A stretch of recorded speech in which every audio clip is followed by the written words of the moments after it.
hablan de lo que ya se sabía acerca de Ucrania, de lo que hemos venido advirtiendo desde hace mucho tiempo, pero el señor del Pino Calvo Sotelo hace una muy interesante reflexión al respecto que quiero compartir con todos ustedes.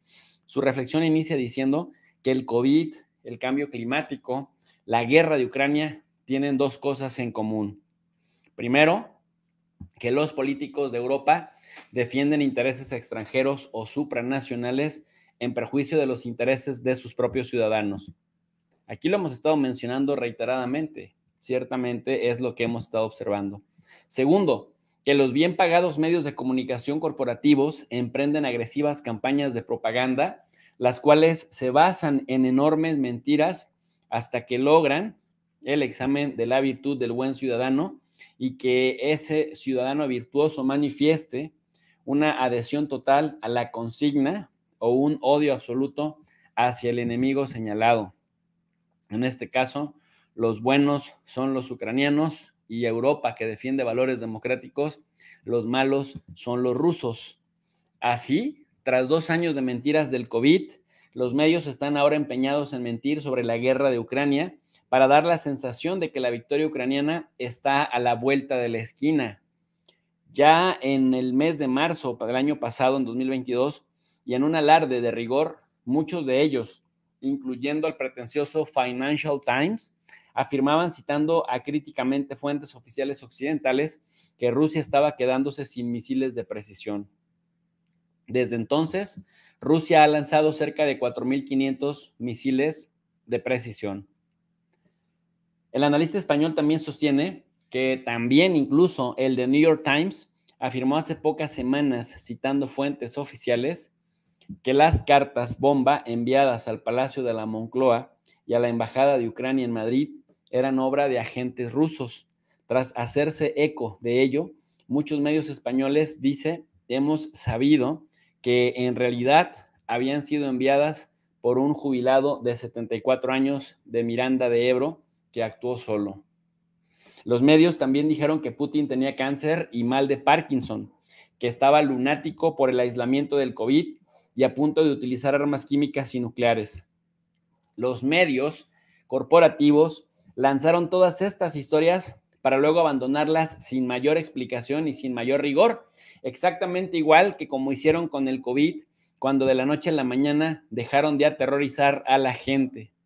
Si Rusia gana claramente la guerra, como parece probable, ¿dejarán de hablar del tema, así como hicieron con las otras dos cosas?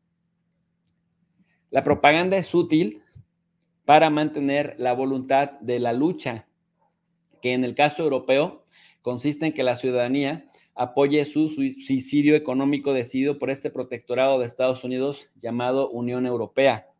Sin embargo, ni la propaganda ni las mentiras ganan guerras. ¿Cuál es la situación real en Ucrania? Se pregunta Fernando del Pino Calvo Sotelo. Bueno, Calvo Sotelo, nuevamente repito, pregunta cuál es la situación real de Ucrania en un contexto en donde nos mienten mucho, en un contexto en el que después de que nos mienten, nos dejan con la historia a la mitad, sin mayor rigor, así, sin más cuestionamiento. Bueno, en ese contexto se responde el mismo Calvo Sotelo que la reciente decisión de enviar carros de combate occidentales ha sido tomada por políticos en contra del criterio de sus altos mandos militares.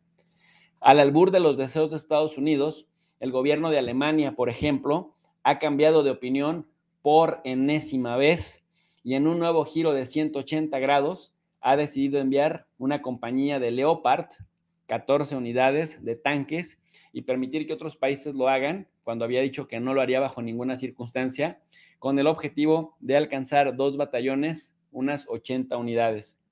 ¿Se acuerdan que aquí también dijimos que Alemania era como la chimoltrufia, este personaje simpático de Chespirito, en el que tenía una frase icónica, la chimoltrufia, de yo como digo una cosa, digo otra, es como todo, hay cosas que ni qué, tengo, no tengo razón, y cambiaba de opinión a cada rato, entonces como digo una cosa, digo otra. Y aquí el señor Calvo Sotelo también nos recuerda justamente bajo la premisa de que en Europa se están haciendo cosas por los intereses supranacionales y no necesariamente por los intereses de los europeos, bueno, nos dice que no deja de sorprender que Alemania, un país controlado totalmente por Estados Unidos, débil y sin ideas claras, se haya desacreditado tanto al extremo de aceptar la humillación de que sus amos anglosajones le saboteen un gasoducto clave para su bienestar energético. Un casus belli sin decir ni mu, ni fa, ni pa. Enviar carros de combate tan diferentes implica retos enormes de entrenamiento y mantenimiento. Los rusos también disponen de los mismos misiles antitanque que tanto daño les infligieron a ellos al comienzo del conflicto, y desde el punto de vista militar, el envío de unas pocas decenas de tanques resulta irrelevante frente a una Rusia que puede disponer de 8,000 tanques operativos de distinto tonelaje. Calvo Sotelo también sostiene que Alemania dice que los primeros Leopard, dice unos 3 o 4, llegarán hasta dentro de 2 o 3 meses. Polonia enviará otros 14 y los británicos 14 Challenger. Otros países han dicho bla, bla, bla, bla, bla, pero probablemente ese cuentagotas de 40 a 45 tanques occidentales será todo lo que reciba Ucrania, por más que en los medios de comunicación hagan mucha alaraca. En este sentido, España ha prometido 40. Calvo Sotelo dice que él confía en que España no materialice la estupidez. Fíjense esta frase que dice Calvo Sotelo. Esta frase es muy fuerte. Dice, confío en que España no materialice la estupidez de regalar carros de combate que no le sobran a un país que no es su aliado, Ucrania, para agredir a otro que no es su enemigo, Rusia. Antaño, este racionamiento sería axiomático, o sea, sería una especie de regla básica, ¿no? Es decir, cuando hablamos de una frase axiomática, es porque un axioma, entendido como un enunciado evidente que se considera que no requiere demostración, por ejemplo, un enunciado axiomático sería, si dejas de respirar 5 minutos, te mueres. No hay poder que te salve. Sería un enunciado axiomático que no se necesita demostración porque dejas de respirar 5 minutos y te mueres. Si no comes durante un mes, te mueres, ¿no? Es un enunciado axiomático. Por eso, dice Calvo Sotelo, es un enunciado axiomático, un axioma, pues, decir que es una estupidez regalar carros de combate a un país cuando no te sobran los tanques, a un país que no es tu aliado para que agreda a otro país que no es tu enemigo. Dice, antaño este razonamiento sería axiomático, pero la lógica y la razón ya no aplican. Aquí hemos advertido cómo se ha perdido la razón, ¿no? Ahí en Europa. Dice, Francia ha regalado a Ucrania 1/3 de sus cañones obús, 1/3, 33%, y Estonia la totalidad de las que disponía. Y Estados Unidos, se pregunta Calvo Sotelo, ¿acaso Biden no ha anunciado el envío de 31 Abrams? Las enormes reticencias del Pentágono, como de todos los estamentos militares occidentales, incluyendo la española, las complicadas exigencias técnicas y logísticas de estos carros que funcionan con turbina y consumen queróseno, y el artificioso horizonte temporal de 8 meses que los americanos han dado para su entrega, me hacen concluir que lo más probable es que ni un solo tanque estadounidense llegue nunca a Ucrania y que, por lo tanto, Estados Unidos le haya hecho una nueva jugarrera a España. No olvidemos que los dos objetivos estratégicos de Estados Unidos al provocar a Rusia era, por un lado, debilitarla con una guerra de desgaste y, por otro lado, destruir los lazos políticos y comerciales entre Europa y Rusia, incluido el Nord Stream 2, el gasoducto que conectaba a Alemania y a Rusia. Esto en detrimento de los intereses económicos y geopolíticos europeos, en particular los alemanes. Cita textual de Calvo Sotelo dice que se joda la Unión Europea, dijo la virtual vicesecretaria de Estado Victoria Nuland allá por el año 2014. Este era un objetivo crucial. O sea, cada vez más analistas europeos se dan cuenta de por dónde van los tiros. Así, los Leopard que el poco inteligente gobierno alemán envía a la chatarra allá a Ucrania no servirían para nada, salvo para deteriorar aún más las relaciones a largo plazo con Rusia y facilitarle una valiosa imagen propagandística. Por primera vez desde la invasión nazi allá por 1941, tanques alemanes matarán soldados rusos sin que sea Rusia la que haya agredido en ningún momento a Alemania. Dice Calvo Sotelo, bravo. Retrocedemos un momento. Si los ucranianos van ganando, pregunta, ¿por qué están tan desesperados pidiendo tanques y aviones? La respuesta es que la realidad en Ucrania es menos halagüeña de lo que nos cuentan. Repito, la verdad es que la situación de Ucrania es menos halagüeña de la que nos cuentan. Desde el comienzo de la guerra, los publicistas que componen el gobierno del actor Zelensky han sabido crear un personaje icónico de barba cuidadosamente descuidada, ceño permanentemente fruncido y camisa verde caqui, pero han demostrado ser muy poco fiables como fuentes de información para conocer lo que ocurre sobre el terreno. Primero, fueron las puestas en escena para denunciar supuestas masacres o los inexistentes bombardeos indiscriminados sobre la población civil, cuya falsedad podía comprobarse en tiempo real en las webcams ucranianas. Sin embargo, lo que ha marcado un antes y un después en la pérdida de credibilidad del gobierno ucraniano ha sido su intento de culpar a Rusia de los restos de misil que cayeron sobre Polonia, matando a 2 personas. Para enfado de los países occidentales, Zelensky mintió descaradamente con el objetivo de intentar arrastrar a la OTAN a una tercera guerra mundial. Y yo agregaría, además, un enfado sin consecuencias para Zelensky, porque efectivamente en ese momento los de la OTAN salieron a decir, no, no es cierto, no fue Rusia, no vamos a entrarle a una guerra, y el mismo mandatario de Polonia dijo, bueno, efectivamente pudo haber sido un error, pero siguieron de comparsas de este personaje. Por acá, también señala Calvo Sotelo que los mejores analistas independientes del conflicto dibujan un escenario bélico opuesto al que retratan de forma tan voluntarista los medios occidentales.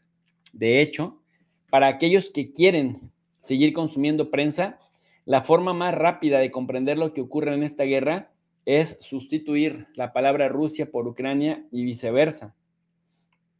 Así, si leen que los rusos están desmoralizados, sin armamento ni munición, entiendan que se refiere a la realidad de los ucranianos.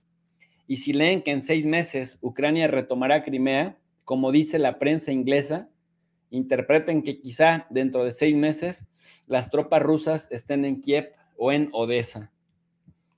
Lo más probable, dice Calvo Sotelo, insisto, es que tras la mini contraofensiva ucraniana del otoño, que permitió a Ucrania obtener una pírrica victoria propagandística a costa de sufrir un gran número de bajas, el bando ruso aprovechará su clara superioridad para recuperar la iniciativa en una ofensiva que traspasará las principales líneas defensivas ucranianas. Y aquí nada más comentar, pero además de cómo se extasiaron analistas que incluso uno supondría que son serios, analistas que no se dejarían llevar por la vorágine de los medios corporativos. Y hasta ellos, hasta los mismos analistas que uno pretendía que eran serios, terminaron diciendo, es que sí, Ucrania está ganando y tiene a los rusos contra las cuerdas. Y uno dice, ¿de verdad están diciendo lo que están diciendo? Impresionante. Bueno, en ese sentido, Calvo Sotelo señala que Rusia está interesada en diezmar sistemáticamente lo que queda del ejército ucraniano antes de avanzar, pues dice, gato escaldado del agua fría huye y tras su error estratégico inicial, los rusos avanzarán de forma metódica, evitando exponerse con golpes de audacia. Tras el espejismo provocado por la heroica resistencia ucraniana y la ingente ayuda estadounidense, ya prácticamente agotada, los medios parecen haber olvidado que Rusia sigue siendo la segunda potencia militar del mundo, con unas reservas inmensas, superioridad aérea, terrestre y electrónica, y sobre todo, con una artillería que machaca las posiciones ucranianas con una cadencia de fuego varias veces superior a la ucraniana. La reciente toma de Soledar, que Ucrania tardó 2 semanas en reconocer, porque a pesar de que estaban derrotados, en los medios de comunicación seguían insistiendo en que no estaba pasando nada, pues resulta que efectivamente sí estaba pasando todo. La inminente caída de Bakhmut se dio, donde Ucrania concentró bastantes tropas, y esto es el principio de lo que puede suponer un punto de inflexión. El glacial Putin no repetirá lo que él considera su error inicial, esto es, actuar con contención ante un país eslavo hermano para facilitar las posteriores negociaciones, dado que la propia Merkel ha reconocido que los incumplimientos en el acuerdo de Minsk firmados entre Rusia y Ucrania en 2014, con el beneplácito de Francia y Alemania, solo fueron una treta occidental para ganar tiempo. Creo que en esta ocasión Rusia llegará hasta donde tenga que llegar para poder imponer unas condiciones que le garanticen una seguridad duradera al otro lado de su frontera, de modo más fiable que la frágil palabra de los políticos occidentales. En ese momento no será Zelensky quien negocie en nombre de Ucrania, sino otro gobierno diferente, quizá compuesto por algún militar escandalizado ante la innecesaria destrucción de su país. Llegado el cambio de marea, posiblemente los estadounidenses estén deseando cortar amarras antes de que el barco se hunda. Sin duda, lo que más les convendría para salvar la cara sería un golpe de Estado en Ucrania con un nuevo gobierno ilegítimo, no reconocido internacionalmente, que negociara un alto el fuego. Así justificaría mantener sine die las sanciones contra Rusia y la OTAN, y no quedaría la OTAN como perdedora.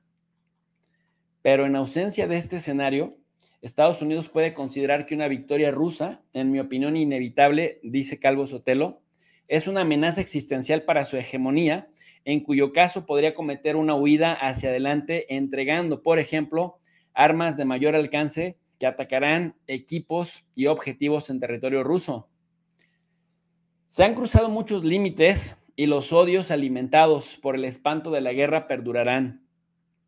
Lo que quede de Ucrania no olvidará la agresión rusa, y Rusia no olvidará que Occidente envió armas para matar soldados rusos, pero no aceptará que los ataquen en su propio territorio. Una línea de no retorno a la que puede arrastrarnos el belicismo del imperio anglosajón y el servilismo de una Europa a punto de diluirse en la nada. ¿Por qué los europeos apostaron a no ganar, pero tampoco están cuidando el no perder?